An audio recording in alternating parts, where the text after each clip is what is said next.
Blog Talk Radio.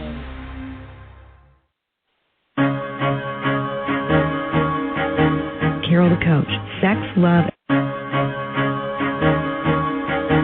Carol the Coach. Sex, love, and relationships. We talk about it here. Carol the Coach.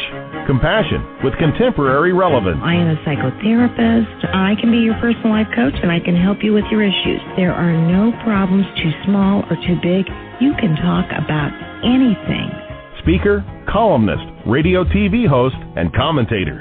Carol the Coach brings messages of wellness and empowerment within reach of everyday people every day. Almost 5 years ago, I lost my soulmate in an accident. He was killed in a plane crash. Life just, for me, has seemed to stop. There are groups all over the city. I teach one. It is a specific way to start thinking so that you shift how you see the world, which then shifts your energy, and then you feel better and you actually see things differently. Carol the Coach, always available too at carolthecoach.com. And welcome to Your Best Life. This is Carol the Coach, and again, I am so happy that you are here with me, learning some life skills that are going to make your life a lot better.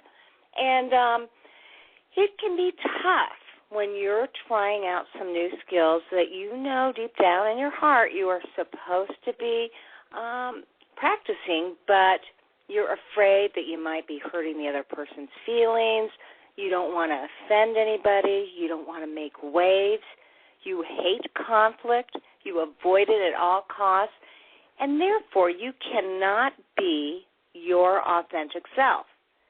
And when you can't be your authentic self, you end up being a people pleaser and doing for others, and that doesn't do you any good, and it really doesn't do the other person any good. So tonight we're going to be talking about codependency. What is that? If you've been in the mental health field, you know that is when you give up your identity for someone else and you're always working on their issues. You're either assisting them in creating the life that they want, or you're covering for them. You know, codependency came from Melody Beatty, who did Codependent No More, and she wrote about the partners of alcoholics and what they do to stay in denial, enable their partners, and virtually live through their partner's life as opposed to their own. So let me just check in with you for a second. Do you find that you seem to give in almost every relationship that you engage in? You know, if you have a husband or wife, are you chronically giving to them? Do you put your kids' needs before your own?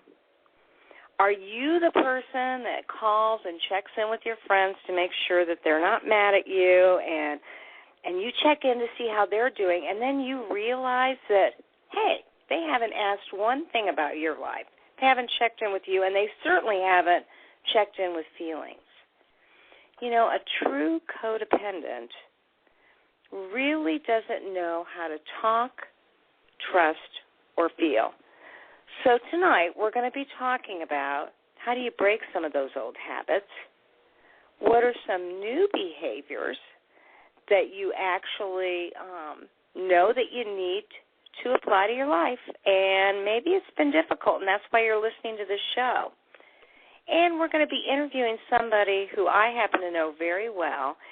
She is a woman who has worked on codependency like no other. Truly, she has attended support groups to keep her in check. She's read the material. She's read the books. And so I asked her if she'd be on the show and if she would talk about her struggles, her challenges, and, of course, her progress and growth, because this is the wonderful thing about codependency. If you invest in not enabling somebody else and you practice these new skills, not only do you become better, but so does your partner, your kids, your coworkers, your neighbors, whoever you have a codependent relationship with.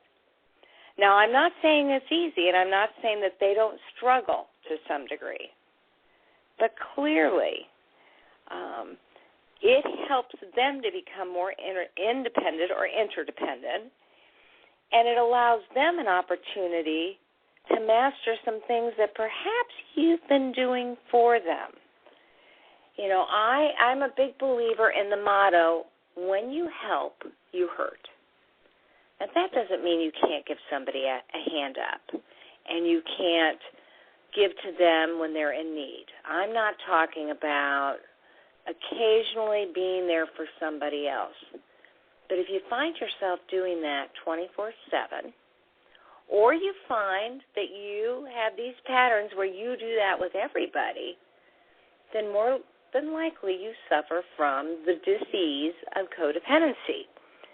Just as an alcoholic struggles with alcoholism, a sex addict struggles with sexual addiction, a drug addict struggles with addiction, you too struggle with finding your real self, with setting boundaries, creating limits, and learning how to practice the art of saying no.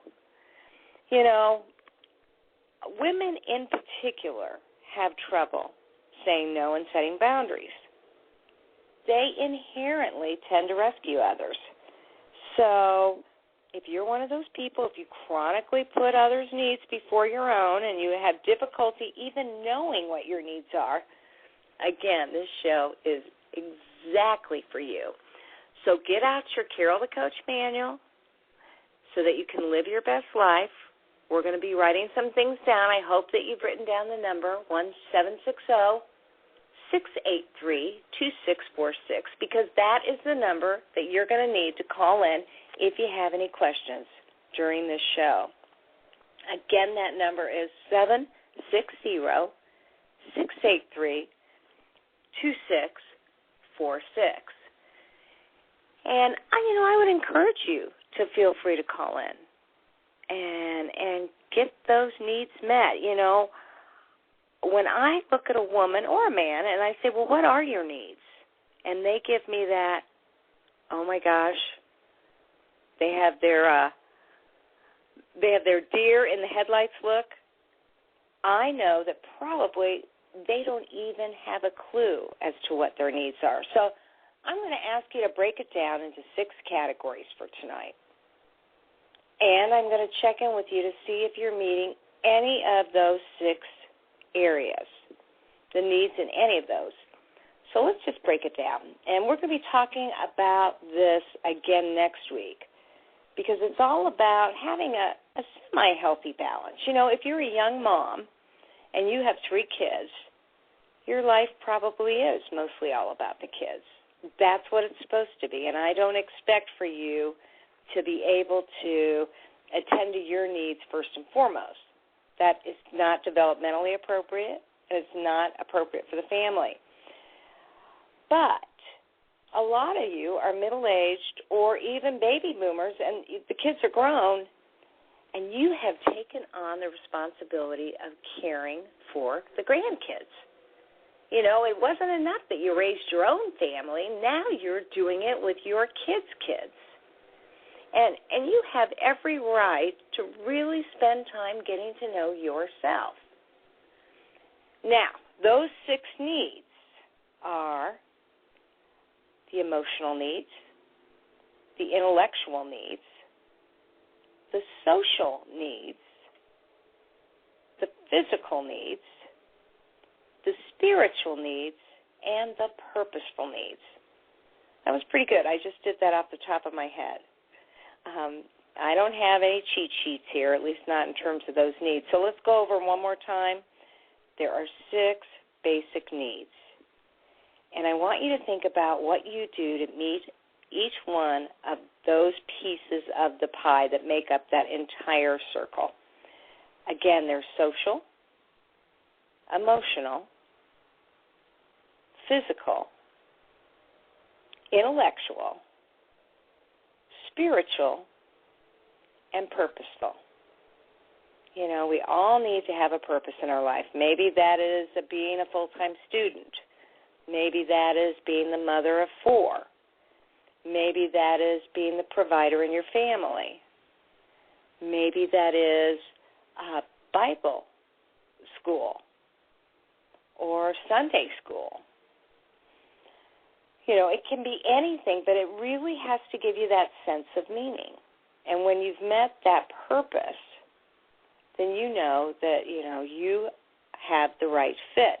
Now, if your purpose is rescuing somebody else, if you have a kid who is on drugs, who's been arrested a couple of times, who has really consumed your every waking hour, you're going to need to learn the boundary of detaching with love. If you have a spouse who drinks every night when he or she comes home, and, you know, maybe they don't get drunk, but they numb out. They have nothing to give. They don't really contribute much at night. Maybe you're lucky enough to have them cook a meal or take out the trash. But there's no intimacy. There's no emotional connection. There's no good communication. Well, if that is the case, you know, you have to decide how are you going to handle that. And when you're codependent, it's hard to assert yourself. Or maybe you have asserted yourself and it just doesn't seem to have gone anywhere. Maybe you bitched and moaned and cried and screamed and yelled and ranted and raged, and it hasn't resulted in you getting those needs met. Well, guess what? If that person, if your partner can't meet those needs, if your kid is not developmentally in a place to shift their behavior, if your boss is such a rageaholic that he or she cannot validate who you are and talk to you in a civil manner, then you got to figure out what are you going to do about it. And that's why it's so important to know your needs. Now, maybe you're stuck in a dead-end job and you can't leave. Maybe you've been putting in your resume. Maybe nobody's responding. Well, then that's the time to bump up another one of those 6 pieces of the pie. In other words, maybe that's when you increase your exercise so that you physically take control of your body, you get away from the situation, you create some good mental health so that you're better able to cope with a rageaholic boss, and you physically feel better. You know, you're not sluggish, you're not overweight, your muscles are toned, and, you know, you've put enough oxygen into your body. Okay, so that doesn't solve the rageaholic boss, but it does take care of who you are a little bit better than if you ignore that need. And I'm a big believer in social support. And if you've got codependency, well, there are these fabulous groups, Codependence Anonymous, that you can go to, and they're absolutely free.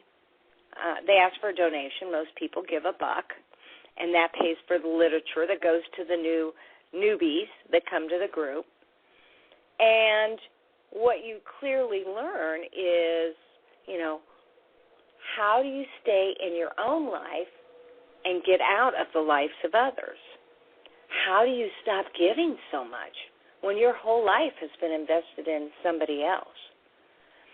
So, you know, I can't say enough for that social group. And so when I'm talking to people and they say, I don't have any friends, my coworkers aren't my friends, my neighbors are remote, they just don't connect, then I say, well, get your butt to a group, because, you know, there's Al-Anon, there's Nar-Anon, there's Codependence Anonymous, there's COSA, which is a support group for partners of sex addicts. And, you know, there's just plenty of places you can go to get your support. So you can never say, I don't have an option, because you know what? You always have choices. And working on codependency means that you attend to what those choices are. And developing that good sense of self may mean that you need to start intellectually stimulating yourself. Now, you know, we tell senior citizens, work crossword puzzles, do Sudoku. And certainly there are people that nonstop get on their computers and play their games most of the night. But I'm talking about challenging yourself by doing something that's really healthy, that's stimulating, and makes you feel like you're learning something. And if you're listening to my voice and you're going, my gosh, I am way too tired to take on another thing, then perhaps we need to start with that physical need. And maybe you need to start with the basics, getting a good amount of sleep and taking your vitamins and taking naps during the weekend. You can't catch up on sleep, but clearly what you can do is increase the amount of sleep you get so you're not so exhausted. What I do know to be true, though, is that if you are depressed, then clearly what ends up happening is that you have no energy. You are lethargic. You clearly have difficulty. So I want you to be thinking about that. After the break, we're going to be talking to our guest, and she's going to be talking about what she did to break the chains of codependency. Carol the Coach. Sex, love, and relationships. We talk about it here. Carol the Coach. Compassion with contemporary relevance. I am a psycho. Well, welcome to the show. Glad you called in. How you doing? I'm well, thank you. And you know, you really are the queen of working through codependency. So, you know, I wondered if you would be willing to share with the audience what you have done to kind of break those chains and take better care of yourself. Absolutely. This is something that I have, this being codependency is something that I have been working on for the last, I would say, 3.5 years, maybe 4. I came to understand that I had a problem because of something that was going on in my marriage. I, at that time, figured, as most codependents do early on in their journey, that my problems would all be fixed if my husband would just do everything that I wanted him to do. As I started to read, I started with the anthem of codependence, Codependent No More by Melody Beattie, and as I started to understand more about codependency and the way that it manifests itself in our lives, I started to have a shift in my thinking. This didn't happen overnight, obviously. It happened, I would say, over the course of probably 6 months to a year, where I began to own the fact that the problems that I was suffering in my marriage and in my own life were not ones that I could put at anybody else's feet. I had to come to an understanding that the reason that I wasn't fulfilled and happy was because I wasn't taking care of myself the way I needed to in order to live my best life. So you said that when you first started this journey, you were at a place where you thought, if my husband were only different, our lives would be happier. Exactly. And then as you began to read the books and get more information, you recognized that you had to find the happiness within yourself regardless of what he did. That's right. That's right. And that goes back to your comments before about detaching with love, and that was one of the skills that I had to learn first and foremost in my situation because of how I came into recovery.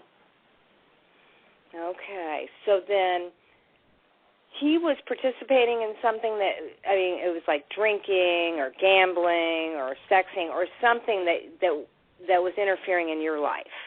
Right.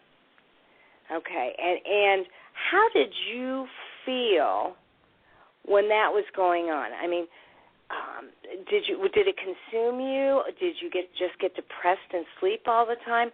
What were the physical symptoms that told you that you were in trouble?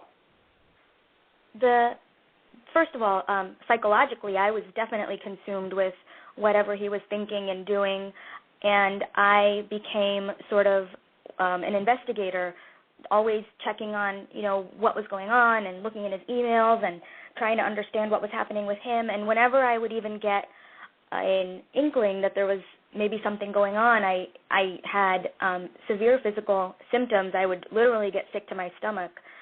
Over the time that I was doing all of these things, I experienced a lot of weight loss. I experienced some hair loss. I was very ill all the time, not sleeping, just in a state of high anxiety, and I actually, for the first time in my life, had a panic attack, which was, I think the panic attack was the moment when I realized that I could not continue in that situation any longer. So it was certainly a very strong physical and emotional response to what was going on.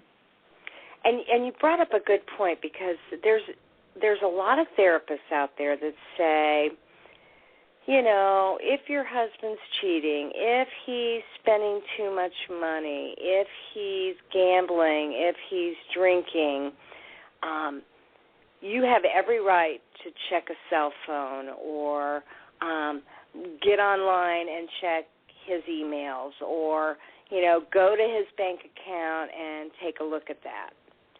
And so you've got these therapists that say that, and then you were actually doing some of that. Yes. And it was probably creating more anxiety for you. Absolutely. What I came to understand was that when I was doing all the checking and looking, that my intention was not that I was going to find something and leave, because I was so codependent that my entire understanding of myself was wrapped up in my marriage. I was completely enmeshed, as they say. What I was doing was looking for that information in order to hurt myself and to create drama in the marriage, because creating drama allowed me to get attention. It was something that I could use to have my spouse give me attention, because I could present him with facts and information showing him where he had done wrong. And that cycle continued to play itself out, where I would get hurt and he would feel guilty, and then he would, feel the need to do whatever wrong things he was doing, and that just continued to happen and happen and happen. And what should I reference you as? What name do you want to go by tonight? Because this is an anonymous call. Right. So what should I call you? You can call me Mary. Okay. So, Mary, if I understand you correctly, because you've got this psychological wisdom that you didn't have at the time, but when you did the discovery, when you became the investigator and you would find information, you would take it to him in a dramatic way, because you were hurt and felt betrayed and all that stuff, and then you would create drama, and it would give you some special attention, because I'm sure that there was a lot of shame and blame on his part. Right. And so you kept that cycle perpetuated. At least then you got the attention you deserved, even though you probably would have said at that point, I didn't want that attention. I just wanted him to be a caring, loving husband. Exactly. That's exactly what I said at the time. Right. But now you realize that because your life was out of control, what you really needed was validation and attention. Yeah. And I realize now also, having done a lot of work in codependency and having done a lot of work through my 12-step program, that what I was doing was recreating some childhood events for myself, where I was looking for drama and looking for attention, because this was something that continued throughout my life. And so understanding that has helped me really break that desire to create dramatic events in order to get attention. Okay, and so oftentimes in psychology, we do find that if you've had some trauma as a child, then things occur in your life as an adult that reenact that trauma. It may not be the exact same thing, but the same process occurs. So a child who may have been abused sexually, verbally, or physically may get in a relationship where they are abused sexually, physically, or verbally. So you're saying you really felt like there was that connection. Yes, I do. Can you share how? What connection there was for you? When I was young, I was sort of we have a large extended family, and there was many of us cousins that used to be around each other all the time, and I was always sort of the ostracized one. And so when I was young, I was bullied a little bit by my school. Well, I was bullied a lot at school and sort of ostracized a bit by my cousins. And in particular, there was a maternal uncle who really sort of shunned me and would treat me poorly. And I remember doing I remember acting in sort of getting in trouble by doing crazy things, or by being bad or by stealing things, and creating these dramatic events that would bring everyone's attention onto me. And I think that in particular, when I think about the pattern, I feel that in particular seems a lot like what I was doing when I was feeling like I wasn't getting any attention in my marriage, and I was being ostracized and sort of not validated by my spouse, that I would do this similar thing, do this quote-unquote bad thing by searching through his emails or his phone or whatever, and then getting this dramatic attention again. Well, that makes sense. And so what we know about kids and parenting is that if a child isn't getting attention, negative attention is better than no attention.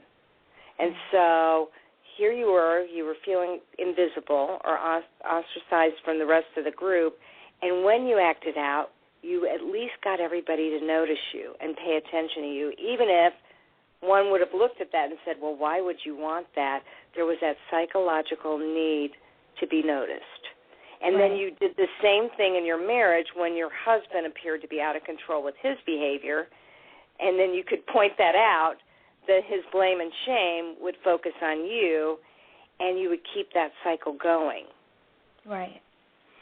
And so, you said that you read Codependent No More by Melody Beattie, and really that is the Bible of codependency. She is the guru of codependency, although there are a lot of other great books that deal with breaking the cycle of codependency or setting healthy boundaries. Can you think of any other books that you've read that have been helpful to you? Yeah, definitely. When you speak of boundaries, one of the things that I find in my 12-step groups and in my 12-step work, and which is very hard for people new to recovery to understand, is the idea of a boundary. What is a boundary? How do I set one? How do I enforce it?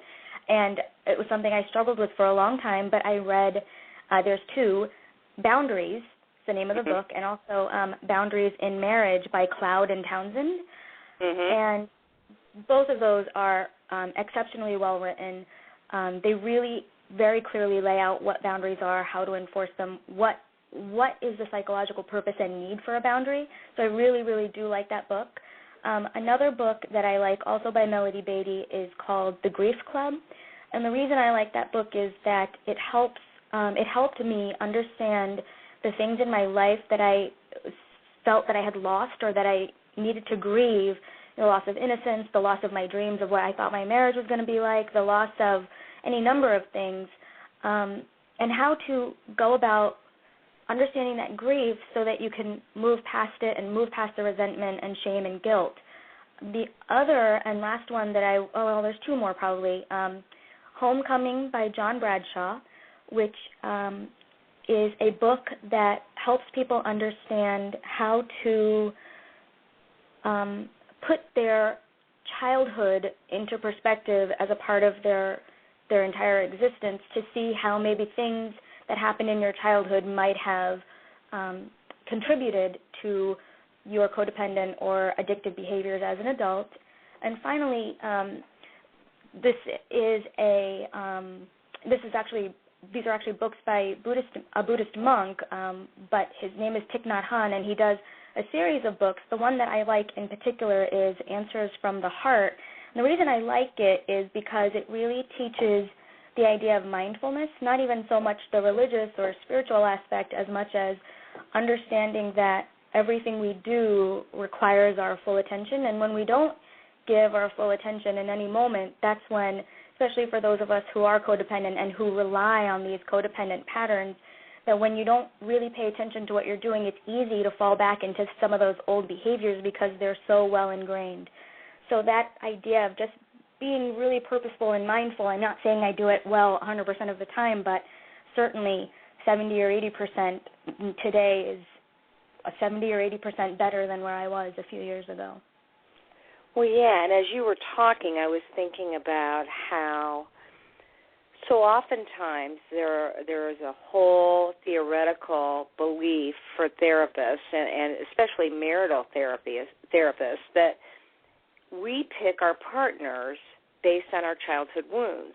And so it's a chance to get the wound righted, to fix it, to recover from it, to create what we need as adults that we didn't get as kids. And so one might suspect that you actually picked your husband, not knowing he had those problems consciously because of your childhood, and that it's been an opportunity. Obviously, anybody who's listening to you speak can see that you have studied diligently this concept, and you've really worked hard at breaking those chains, and that the issues he had with you and you with him, you took that situation, and instead of feeling like you crumbled, you were able to gain some strength and learn some things, and your marriage is probably much better off, let alone you.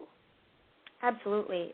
In both of those things are dramatically improved. In fact, tomorrow we'll be celebrating our 10-year wedding anniversary, and a few years ago I would have told you that day was never going to come. So it really, for our marriage, it has been a really fantastic thing. But more than that, and what in my program, the one thing that I really strongly adhere to is that I make my recovery process 100% about me. I never blame anything that happens to me or in my life or that has happened on my spouse, because I feel that for me, taking 100% ownership of where I have gotten is what I need in order to live a healthy and fulfilled life. So can you give us, I know this is putting you on the spot, but can you give us just an example of something that's occurred in your life just recently where you had to say, okay, I may feel like I'm pissed at him or mad at her or hurt, but then you reeled it back in and said, no, I'm 100% accountable, this is how I feel, and this is how I'm going to approach things? Yeah, it's about a year old now, but this is an example that really showed me that I have really gotten somewhere. I was actually throwing a bridal shower for my sister-in-law, and because of some family events and some sickness and illness that was going on, we had to change the date. In the changing of the date, we, everybody didn't get the information of the new date and time, and so there was a little bit of confusion. But at the end of the day, on the day of the bridal shower, everybody had gotten all the information they needed and everybody had arrived. As I was running around that day, it was a huge event. We had about 75 women there. As I was running around, doing the organization and keeping things going, I overheard my sister-in-law, not the one I was throwing the shower for, but another woman, complaining about not having good information and, that everything seemed haphazard with the date changing. And I felt really horribly about that. And I know that in the past I would have crumbled. That would have ruined my entire day, and I would have not known how to continue, not only not known how to continue, but I would never have said anything to her about it. I would have completely internalized her rejection and criticism of me and used it to shame and blame and hurt myself. Instead, I said, there were some mistakes. I didn't maybe follow up as quickly as I needed to, and I could have done this a little sooner, and I 100% owned that definitely could have been done better. But what I did do was I walked up to her and I said, I heard you talking, and it sounds like you were upset about the way the communication went for the bridal shower date, and I wanted to know if you wanted to talk about it because I think it's better if you talk about it with me than with other people. She was obviously extremely chagrined. She was embarrassed. She was upset that I had hurt her, and she was very ashamed at being called out, frankly. And what I felt in that moment... But you didn't really call her out, though. I mean, you definitely addressed the issue, but you weren't critical of her. You just basically shared a preference. I would like for you to talk to me as opposed to talking to others. Right. Yeah, so then what happened? Well, she was very apologetic. She apologized profusely. She said, "I'm really sorry. I didn't mean to do that. I should have talked to you." And I said, one of the things that really bothered me was she was talking about me to my very younger nieces, which seemed very disrespectful to me. But I just said to her, we're both adult women, and I certainly never meant to disclude you or to hurt you in any way. And so please know that this was a mistake, and I want you to know that I feel hurt by what I saw going on. So that was the end of that, and she, for the rest of the day, was just very apologetic to me. But that moment said to me that I was capable, and this is something that I heard from my therapist, that we teach people how to treat us. And I think about that all the time because it really does. It really is true. When we let people know where we end and they begin, we have a boundary of safety.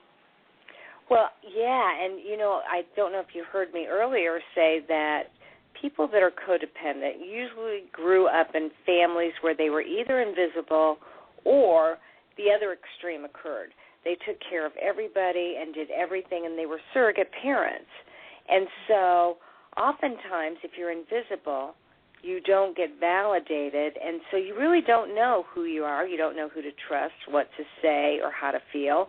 Or if you're flying by the seat of your pants and you're being a surrogate parent to everybody, then you're too busy taking care of others to know who you are. And with your cousin, you were able to share your feelings, assert yourself, be accountable and say, yeah, maybe this didn't go off as well as I would have liked it to.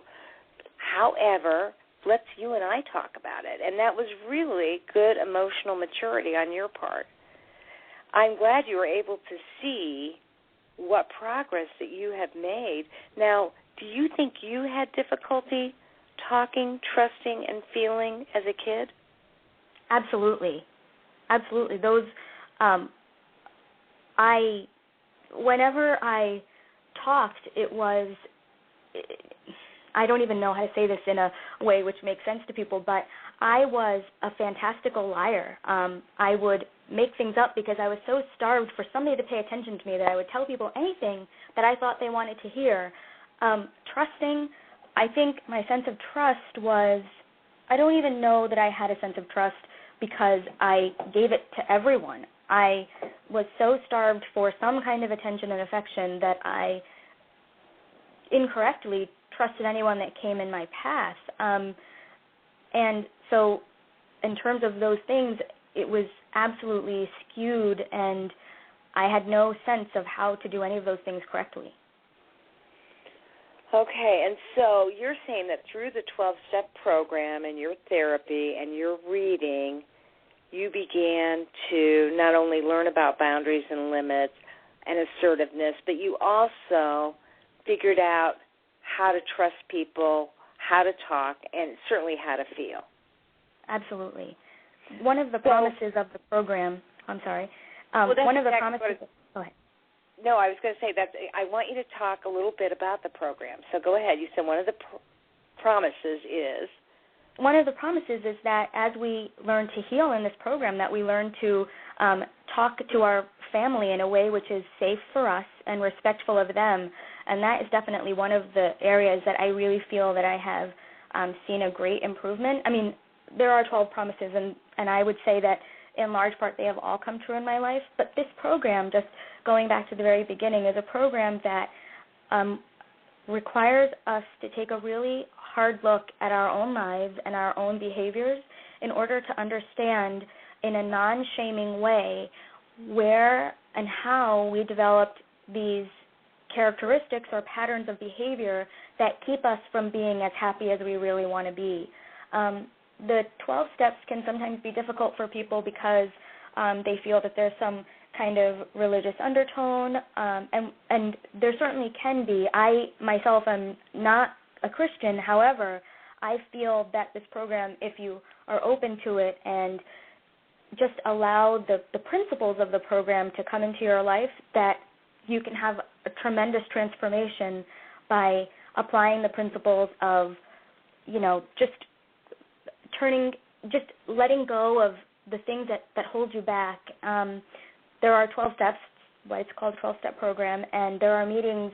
Currently we have 3 meetings in town, starting a new one on September 3rd, but the program is one that if people are willing to give some time and diligent work to, it really can change their lives.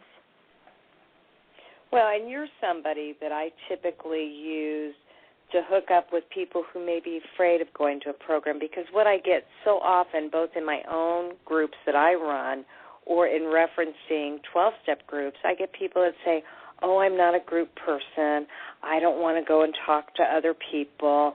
It seems really scary. And they don't even really know what they would be getting into, but the thought of being with other people and either sharing or listening feels very frightful. So sometimes we can hook a person up with another person who's been in the program, because you've been in your 12-step program for how long? I started 12-step about 2.5 years ago. So we can sometimes hook people up with people that have, that know the program, and it takes some of the edge off of walking into a new situation and not knowing anybody. But that really is the courage that most people have to have, is they have to get themselves to their first meeting. And you heard me say that it's free, but right. When you go there, what can somebody expect in a 12-step program and in Codependence Anonymous? You can expect that you will not be required to speak. You won't be required to make any kind of a statement about yourself, to tell any of your story. You are welcome to come and sit and listen as long as you like, whether it's a couple weeks, a couple months, a couple years. You actually never have to speak, and you can take a benefit from the learnings that you hear from the group. The other thing that you can expect is a very warm welcome. Certainly there will be people that will greet you, but no one in a codependent meeting will pressure you to, even on a one-on-one basis, talk about why you're there, unless you would like to do that. Sometimes we have new people come and they might hear something that one of the group members has said, and so after the meeting they might want to talk to someone, and so generally several of us will stay a little bit late after a meeting in order to allow newcomers to talk if they would like to. We understand that coming to a 12-step meeting requires an enormous amount of courage and an enormous amount of bravery, because we are so afraid as codependents to allow anyone into our lives or to have anyone solve our problems, because we, like you said previously, we're so busy solving everybody else's. So there is a strong culture of just wanting to be present for other people, but also allowing other people, especially new people, to have the space that they need to tell their stories or to share when they are comfortable.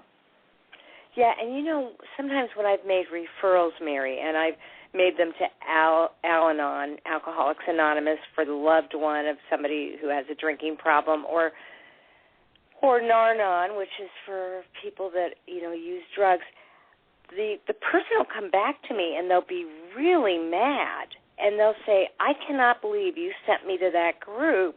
You got a bunch of people that are putting up with their alcoholic partners, and I didn't want to hear that. I wanted somebody to tell me how I could make this better. And so truly, any of these 12-step groups, one of the number one principles, although it's not a step, but it is a principle, is that you don't really focus on what the other person is doing. You focus on yourself. And so that's why, obviously, if you're going to AA, if you're going to Al-Anon because your husband or wife has a drinking problem, you don't focus on how to fix them. You focus on how to feel better. Right. So there are 12 steps in a 12-step meeting, and you brought up the religious piece because the first couple of steps really do have to do with accepting that, your life's unmanageable and something greater than yourself has to restore you to sanity. True? That is. Those are the first two steps. And then after that, you really take a look at your own self, your own wounds, your own flaws, your own strengths, and you get to talk with somebody about those whenever you feel ready. And like you said, some people, that may be years. And other people, they can fly through the program, and they may want to get right into the meat of that. Right. And then there are times when you realize that you've actually hurt people by trying to help them. Would you agree with that? Absolutely. And so you may be making some amends to some people, or at least to your own sponsor, so that you get some of those wounds out and you get to kind of heal from that. Would you agree with that? I would. Now, am I missing any other steps besides, of course, the service piece, which is so important that once you go through the program, you get to help others, and obviously you've worked through the steps, right? Have you worked through all 12? I have worked through all 12. So is there another chunk that I'm missing for anybody who is looking at, what do they need to do? What can they expect if they go to one of these groups? The one step that I continue to find very important in my life, obviously step 12 is the step that requires us to continue in the program and to be of service to other people. That is a very important step to me. But the other one that's important to me is, there's two more. Step 10, which requires us sort of every day to take a look at our own behaviors during the day. It's called taking a personal inventory, and to, as we realize that we've harmed another person or that we've harmed ourselves, to make that acknowledgement and then to either apologize if we need to or to do something to correct that. And sometimes, like I say, that can be to ourselves. We may have fallen back into a codependent pattern or done something in a way that harmed ourselves that we need to also be aware of. And that is an important check for me to make sure that I'm continuing to follow my path, not only to be the kind of person that I want to be, but also to know that I'm not falling back into all old patterns and behaviors. Finally, the one that I also really value and treasure every day of my life is the idea of taking time for a prayer and meditation. As I said, I'm not Christian. I do have a very strong spiritual sense of self, and so meditation and the idea of maybe not prayer, but just having this intention for myself is really important because it keeps me grounded and centered, and as I mentioned before, it keeps me very, very mindful of the things that I'm doing and how I'm doing them. Well, and even though you're not Christian, you do believe in a power greater than yourself that Absolutely. Can help you through this process so that you're never really alone. No, that's absolutely correct, and I don't want to minimize that idea. I think it's absolutely crucial that as we go through this program, and not crucial, but it's sort of a gift of the program, that as we go through this program, we realize that some of us that have maybe had trouble with religion in the past or have felt harmed by religion, this is something that we see a lot in 12-step groups, that we come to a certain sense of peace and understanding, and we have a new sense of a relationship with a power greater than ourselves, and it is a very beautiful thing to see and to have happen in speaking for myself, in my own life. Well, I know that everybody's journey is different, and for you, your journey started when you were very young, and you are now a better person because of the supports and the hard work that you have done. Would you end the show by sharing the characteristics that you believe somebody may possess if they are codependent? You know, I kind of opened up the show with talking about things, but from your point of view, how would you describe somebody who is codependent?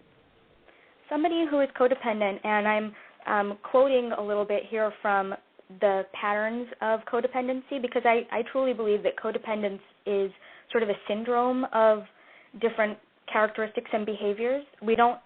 Not any one of us has all of them, but many of these will show up in our lives. So things like denial, we have difficulty identifying what our feelings are, or we do things like we minimize how we feel, or we say, even if we were hurt by something somebody did, we'll say, it wasn't that bad, even though we might inside be really feeling terrible about it.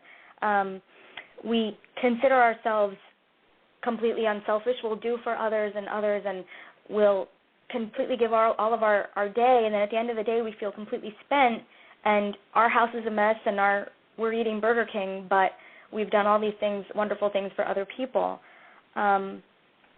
Low self-esteem is certainly something that comes up a lot in codependency.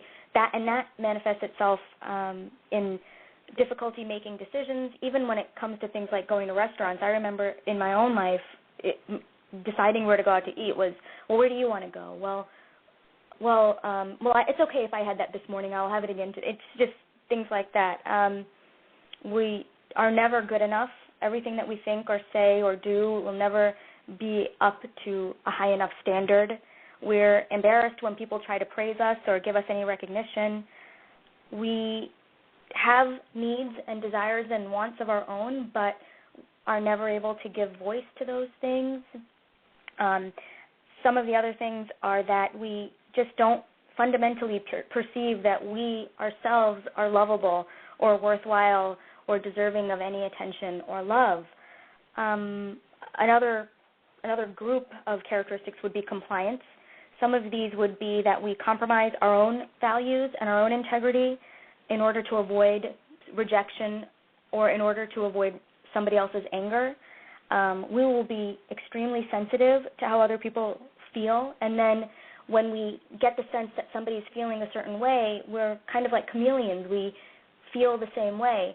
I remember never being able to have a discussion with someone else about any kind of topic because whatever somebody else felt, I would just automatically agree or take on their position because I just had no sense of my own position in the world. One that's really big is that we are extremely loyal people, even in a situation where we might be in an unhealthy or unsafe even relationship. We'll continue to stay there believing that we can save another person, or if we just do something a little differently, we can make somebody's life better. We place a higher value on what other people think and feel. We won't give a differing opinion about how we feel. We'll put aside our own hobbies and our own interests in order to do what somebody else wants. For example, I hate action movies, but if somebody else wanted to go see one, I would happily sit through 20 just to have that person's company. And I'd probably pay for them too. And finally, I think the last one, and one where it can be a little deceiving, are control patterns, because sometimes controlling people can seem very strong and that they have everything together, but these can be people who believe that other people not only need to be taken care of, but they're not even able to take care of themselves. And so we swoop in and say, look, you don't know how to do it right, so let me just take care of your life. Controlling people might attempt to make other people, we convince them about what they think and feel. We become resentful, in fact, when others won't let us help them, and we will offer advice and guidance without being asked. We feel bad when we give advice and guidance and people don't take it.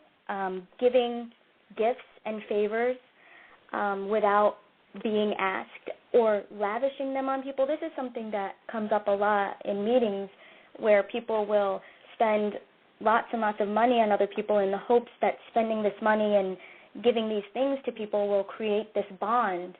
That definitely is something that comes up a lot. Also, so, I'm going to be giving an assignment at the end of the show where I'm going to be asking people to think about those 6 needs and to come up with at least 2 ways that they meet each one of the needs. So can I run through them with you just to give them an idea of how it works? Sure. Okay, so would you share with us 2 ways that you meet your physical needs? I am very conscientious about working out. I didn't always used to be. In fact, I was very overweight, but I now realize that working out gives me a sense of confidence in myself, and I also do a lot of yoga, which could be considered working out, but I consider it sort of a way of meditating, a way of body meditation, and so those are 2 things that I do to take care of my physical needs. Okay, and what are 2 ways that you take care of your social needs? I make sure that I am not always spending time, first of all, not just with my husband, but I have now, which is unusual for me from 4 years ago, I have a wide range of friends, and I stay in touch with them. So the first thing I would do is I stay in touch with my friends. I actively call them. I actively let them know how I'm doing. I actively ask them how they're doing. And the second thing is I make sure that I have time with people apart from my husband, so with my girlfriends, with my Codependence Anonymous friends, with my school friends. I actively harness the power of my social network. Okay. How do you meet 2 of your emotional needs? Emotional needs are definitely ones that can be tricky, but some of the things I do is in situations where things don't go the way I want them to go or that I'm having trouble, I continually remind myself that I'm okay.